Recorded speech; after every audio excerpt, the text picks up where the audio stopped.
La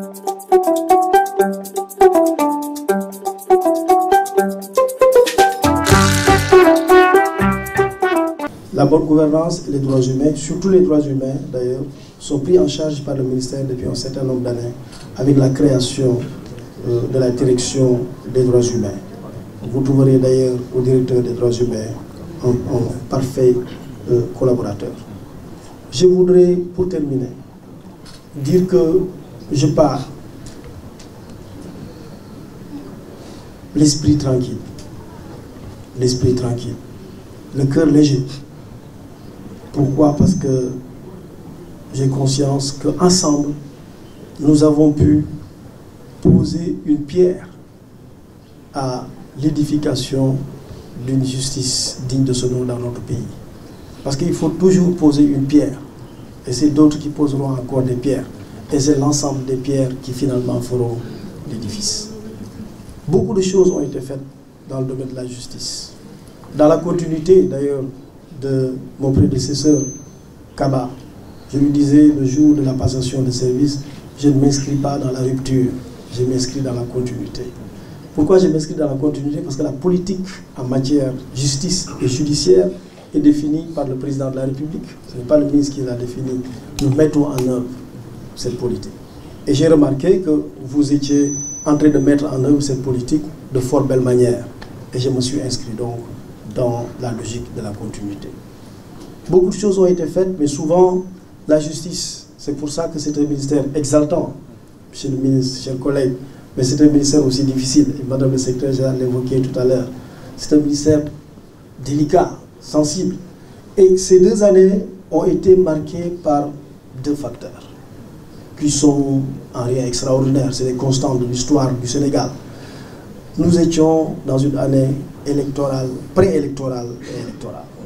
La justice est toujours critiquée en période électorale, aussi loin que l'on remonte dans l'histoire de notre pays. Toujours en matière électorale, voilà, la justice est critiquée à tort, ou à raison, souvent à tort d'ailleurs, critiquée. C'est après qu'on se rend compte au fond que les critiques n'étaient fondées sur rien. Mais nous avons aussi eu une particularité ces 2 dernières années, il faut le dire. Il y a eu quelques justiciables qui sont des politiques. Et quand les justiciables sont des citoyens ordinaires, souvent ça ne pose pas de problème. Les procès se déroulent normalement et puis ça se passe bien. Mais quand les justiciables sont des politiques, il y a des critiques qui sont articulées à l'endroit de la justice. Et parfois, là aussi, c'est des critiques qui ne se fondent sur rien. On parle de justice sélective, de justice, etc. Mais tout ça peut parfois donner l'impression qu'il y a des problèmes dans la justice, qu'il y a un désordre dans la justice. Monsieur le ministre, je vous rassure, il n'en est absolument rien. Comme dans tous les secteurs, il y a des problèmes dans la justice. Il faut juste les identifier, ce qu'on a essayé de faire, et de trouver des solutions à ces problèmes. Mais la justice est, je pense, un des secteurs les plus ordonnés du Sénégal. Un des secteurs les plus ordonnés. Il y a des problèmes, mais il n'y a pas de désordre au niveau de la justice.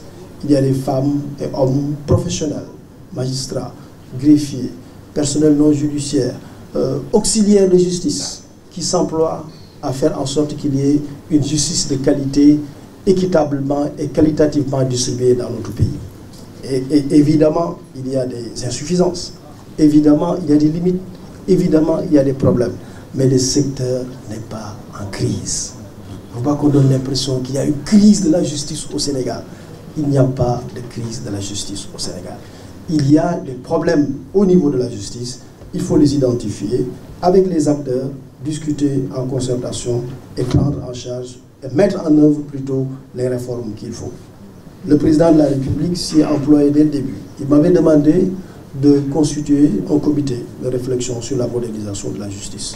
Ce comité qui a été animé par de hauts magistrats, le bâtonnier de l'ordre des avocats, les notaires, les huissiers. Ce comité avait réfléchi et formulé quelques recommandations qui pourraient être mises en œuvre. Il ne s'agit pas, bien évidemment, de tout mettre en œuvre, pas du tout, mais il s'agit de manière progressive d'envisager les mesures qu'exige la situation. Donc, Monsieur le ministre, honorables invités, je voudrais, pour terminer, vous souhaiter encore une fois la bienvenue dans ce ministère. Formuler des prières pour que Dieu vous assiste dans vos fonctions et vous souhaitez plein succès dans votre mission. Je vous remercie.